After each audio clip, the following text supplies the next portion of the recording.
What's up, ladies and gentlemen? Aaron Nix from the Wrestle Plug YouTube channel, and I am back to discuss WWE Smackdown. And I'm rather confused with what I saw, and hopefully I'll explain it as I go. And ultimately, I'd love to know what you guys think as well, because they made some very interesting booking decisions on the final show on the Go Home to Elimination Chamber. Now, the show opened with Roman Reigns and Edge.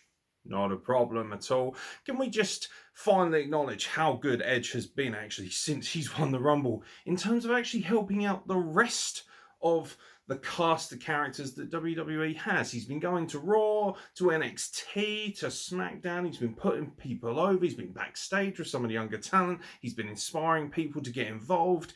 And for the best part, really, helping put over talent, which is very, very important. This is absolutely no different. Roman Reigns and Edge are in the ring. There's a lot of flim flam, a lot of posturing, as you would expect. Roman Reigns demands that Edge face him at WrestleMania because he's the only main event that's worth a fucking damn. But the segment ends very craftily. Roman Reigns leans over into Edge's ear and just whispers something, and it's inaudible and you can't see what's going on. The cam works very clever in making sure that you can't lip read him or anything, and Edge just kind of looks at him. Roman Reigns backs away and you think, very curious. I like that.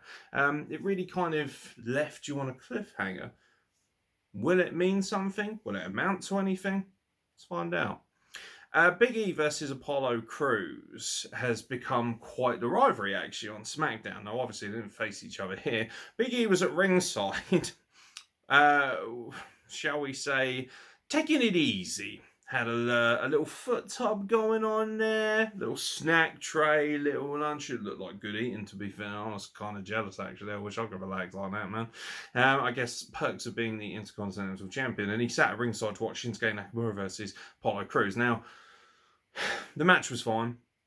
Shinsuke Nakamura, despite his recent push and getting his old music back, still feels like he's sat in the mid-card. And I'll be honest, I still feel like that's where he belongs. I don't think he's a main eventer. I don't think he should be WWE Champion. He also had an opportunity. He won a Royal Rumble, and he flattered to deceive in his rivalry with AJ Styles, which was predicated on the idea of him kicking the man in the dick as many times as possible. Absolutely amazed either man is able to use their testes going forward.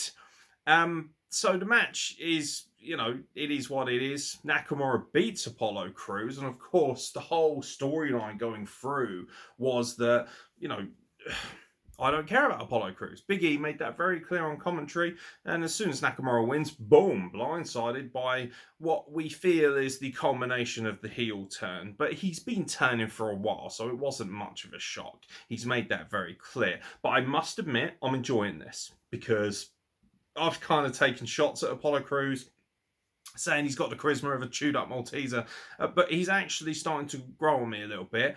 Little promos like the one before this match where he spoke about his family being Nigerian royalty, and if Big E had spoke out of turn the way he did, last week, that he would have had his tongue cut off.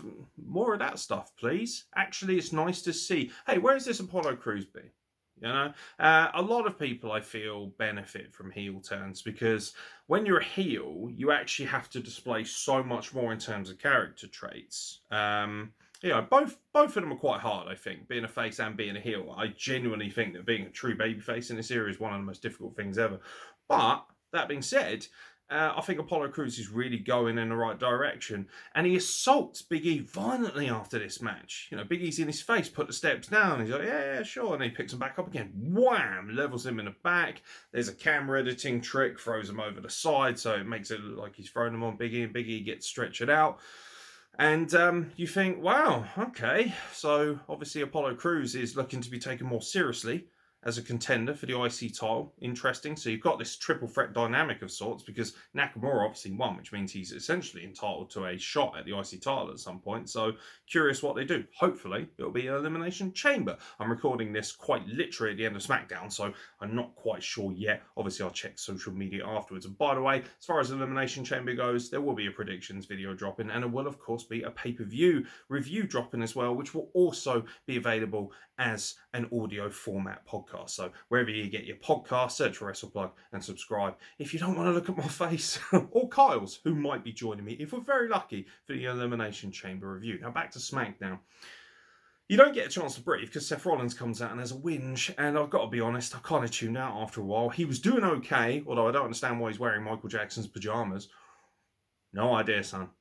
He was doing fine, and then it just kept going on and on and on, and very much like some people might think of me on this podcast when they watch it, get to the fucking point, mate. Well, here's the point. He was wearing Michael Jackson's pajamas, he was having a whinge, and he hasn't changed whatsoever. The only difference is that he's got the old music back, because let's be honest, when you hear Burn It Down, you pop a little bit more for it, but it's kind of a sideways direction, and he just went on and on and on, and he recapped last week, and we don't need to see like a 2-3 minute highlight video of people walking away from him. Could have been done so much more succinctly.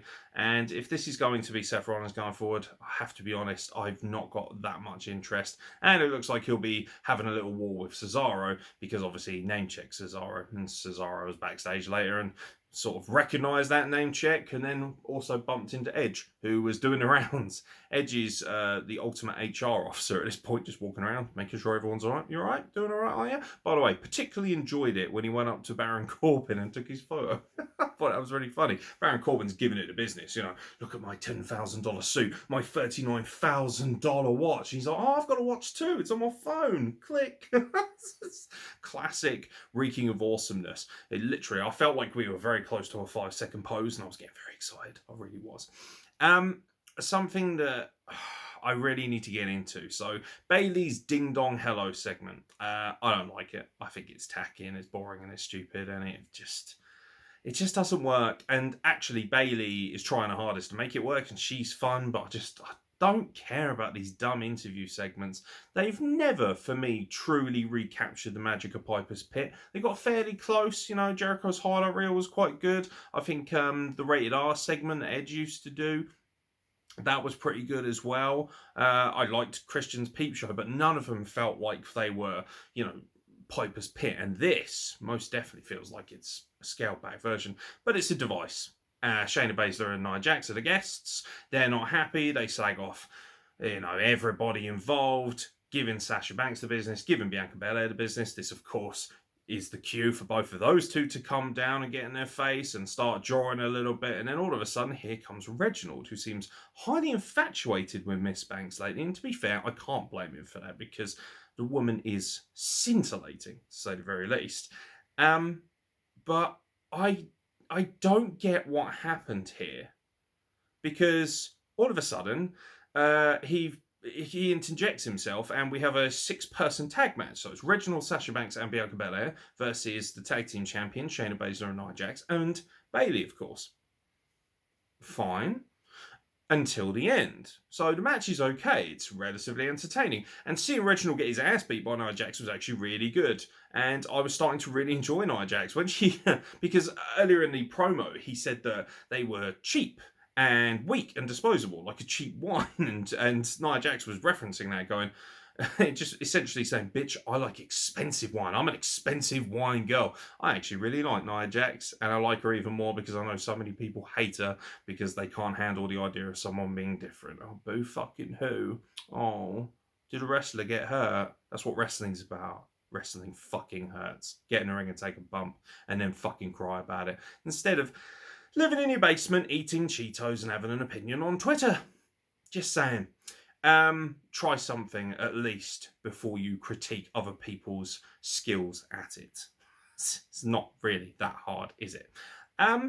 Yeah, I don't understand what happened here. Reginald beat Nia Jax. Why? How does that help anybody? It makes your tag team champions look fucking ridiculous, because, you know, not only that, you had the most powerful part of that tag team pinned by, let's be honest, a little bitch of a man. So it makes them look weak. It doesn't help Sasha Banks and Bianca Belair, because even though they got the assist, it's him who got the win. So it doesn't strengthen them whatsoever. And Bayley, Thank Her Lucky Stars is kind of like, you know, on the side. She's a passenger on this runaway train. I don't understand this. I don't think it made any sense from a booking standpoint. It almost felt like somebody from WWE Raw had got themselves into the creative room for SmackDown for the evening. But that's not the only thing that pissed me off about the SmackDown women's division and their booking. Tamina and Natalya took on the Riot Squad. Blink and you would have missed it. They beat the Riot Squad. Courtesy of Billie Kay getting some interference. Billie Kay then gets a super kick off of Tamina. Why in fuck's name are we now pushing Tamina and Natalya, two of the most boring entities in WWE? And I know everyone's feeling sorry for Natalya right now because, oh my god, she was on a graphic and she was $1. Yeah, I really fucking give a shit about that right now when people are dying and the world is struggling. I don't care that you are offended by a graphic.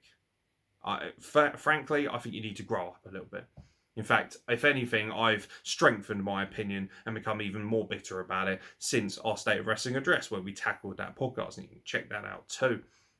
I don't understand why they went over the Riot Squad. The Riot Squad are quite literally the only legitimate women's tag team you have. Really, let's be honest, everybody else is made up of singles competitors. You could make an argument now for Baszler and Jax because they've been together for a while, but they're the champions. Who cares about Natalya and Tamina? If there's one person people care about less than Natalya, it's Tamina. So you stick them together. What, are they supposed to combine to make one passably interesting wrestler? No. And I know all the Natalya stands are going to come for me and say, oh, she's been in this business so long, blah, blah, blah, blah, blah. Yeah, she's been in this business for about 12 years and has yet to really improve much on TV. And I think it's fantastic that she's a locker room leader and all that stuff, but I'm not watching this product to see who's a nice person. I'm watching this product to see who feels like a star. She has never really felt like a star to me. Sorry. And I don't understand why Liv Morgan and Ruby Riott have to be used as a vessel to get trashed for their benefit when they are quite clearly more talented, more interesting, and much, much, much, much, much bigger in terms of upside. Don't understand that whatsoever. And then another weird booking thing. SmackDown is normally the most reliable show. I'm not sure how I feel about this either. Now, I really like Otis. I actually think he's got a great upside. I think he's very legit in the ring. I think he's very entertaining. He's hilariously funny. So WWE has made it very clear they're not hard on Otis. You know, they took Mandy Rose away from him. They took the Money in the Bank away from him. They took Tucker away from him. They stranded him on SmackDown. Then they put him with Daniel Bryan and Chad Gable, who is another scrub. Not Daniel Bryan, Chad Gable, obviously. And I like Chad Gable and feel like he could be booked as an next Kurt Angle, honestly. And now, during a match with the Mysterios, he turns heel and murders Rey Mysterio, essentially. Now, it was done well enough. It was effective. He basically carried on after what they claimed was a disqualification. It looked very messy, actually. It looked a little bit haphazard. Either way, it sets up the vehicle so that he can get up on the second rope and give him a whopper splash. And it looked really effective, especially against a smaller guy like Mysterio. But I don't understand why you're turning him heel. Why? I don't get that. I don't think that makes any sense. And I honestly don't think that is going to benefit him that much because a lot of what he has around him is hilarious charisma and amusement and relatability. And the same with Chad Gable as well. Chad Gable's not going to benefit from this. Chad Gable is not, he might be down the road a pretty good obnoxious heel, but what, is he just now going to sort of set himself up as a manager of sorts? He's going to encourage Otis and this kind of behaviour? I don't really get any of this. I really don't. It's almost like they thought, do you know what? SmackDown's really good. So how can we mess around with it a little bit and make it make less sense? And people are such hard stands for SmackDown that I feel like they're going to forgive it for, mistakes much more so than they are Raw, because Raw has been pretty terrible. And that's fine. One bad show doesn't necessarily make for a bad year. And I didn't even think this was that bad a show. But I do feel like SmackDown was a little bit weak. It just felt like a lot of this stuff was very haphazard booking, and it seems like they almost needed more angles going into Elimination Chamber. Maybe they feel like they're struggling for matches and they need to shift things around a little bit. But yeah, I'm not really understanding this booking. And of course, the main event, 6-man tag match, Not a surprise, really. It's the go-home show to Elimination Chamber. What's the big match? The Elimination Chamber match. Get all 6 men in the ring. And then to make matters even more exciting, let's have Paul Heyman and Edge on commentary. It was a good main event, to be fair. A little bit short, actually, for me. But it was nice to see guys like Daniel Bryan, Cesaro do their thing. And it kind of stabilised SmackDown as well. You know, the match goes on quite nicely. Good big swing in there. Plenty of great high-octane offense for a short amount of time. Lots of guys getting their shit in. And then obviously at the end of the match, it's Daniel Bryan that comes out on top with a tap-out victory. I feel like Daniel Bryan is the one who's going to win this Elimination Chamber and face Roman Reigns. That's just what I'm thinking right now. But hey, when you watch the predictions video, I may have changed my pick, so we don't know. But I felt Edge was quite good on commentary. He lent himself very nicely to this. We had appearances from people all over the place, you know, a lot of things being teased. And then, of course, right at the end of the match, after Daniel Bryan gets the win, obviously Baron Corbin gets in. Everyone hits their finishers. I did notice, maybe it's just me, I think Baron Corbin missed his cue. He came in too early, and then they went to the highlights, and then he did it straight after the replay highlights. And I thought, yeah, but you've been stood behind Daniel Bryan for the better part of a minute now. Like, just strike or don't strike. Very strange, but that set obviously the chain of elements in motion. Boom, boom, boom. Finishes everywhere. Spear. Obviously, Edge gets in the ring, hits a spear. I feel like I've waited a lifetime to see him hit any offense, actually. It seems like quite a while since I saw him hit a spear, if I'm being perfectly honest. But he hits the spear on Jey Uso, and then he turns around and boom, Roman Reigns is in there and whams him with a good spear as well. So we're all set for Elimination Chamber. Did I think this was a good SmackDown? I thought it was okay. It wasn't terrible by any means. It was definitely better than Raw. I tell you what, if this had been 3 hours, it definitely would have been as bad as Raw for me. Because I feel like, even though the changes they made were done well enough, I don't think any of them made sense. At least not for my cup of tea. But wrestling is subjective. So I'm very interested to see what you guys think. At the end of the day, there's a comment section down there for a reason. So let me know what you thought of SmackDown. Do you like the fact that Otis has turned heel? Do you like the fact that Apollo Crews has cemented his heel turn? Do you like the idea of Reginald possibly turning face? You know, getting wine thrown on him by Carmella.